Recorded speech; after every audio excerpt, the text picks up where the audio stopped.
You know, when you talk about the Arab League, you're talking about just over 20 countries, and they have sent a fairly clear message so far about what they think should be done. They say that the international community should take the necessary measures to deal with what's going on in this conflict over there, particularly with what's happened with Syria. So, if they feel that way, then why don't they get involved? Why don't these countries actually get involved with it?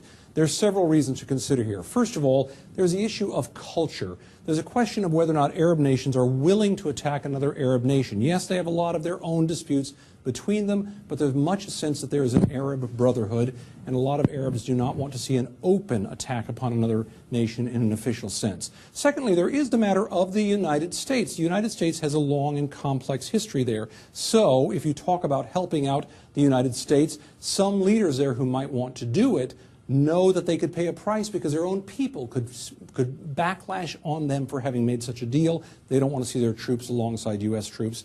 And of course, what goes hand in glove with that is the question of Israel. There's a sense in many Arab nations that if you're helping the United States, by proxy, you're helping the old enemy of so many Arab states, which is Israel. So those are the three key reasons why these nations don't want to get involved in many ways or feel they can't openly. Joe?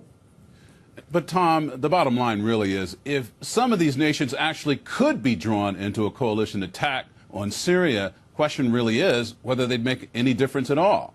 Yeah, that is a good question. General, come in here if you would now. Now, General Marks, when you talk about the military power of these countries, who should we be talking about here? For example, if you talk about Saudi Arabia, what could they bring to the table? Saudi Arabia has a very modern military, great relationship with the United States in terms of training and equipment. Their Air Force is what I'd focus in on. It's a very modern Air Force, and they could be used in missions that would support no-fly zones, humanitarian corridors, those kinds of missions. But if we're talking exclusively about a strike from the sea against Syrian chemical capabilities, Saudi Arabia may not enter into that discussion. What about some of the smaller players like the United Arab Emirates over there?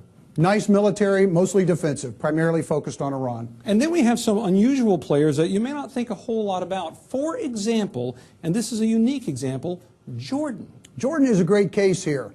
They support United Nations peacekeeping missions. They have rather robustly. They have a very robust special operations capability and a very mature intelligence directorate. And that could mean that even now as we talk, it's possible that there could be forces from Jordan that are helping direct where missiles would go if a strike were to come.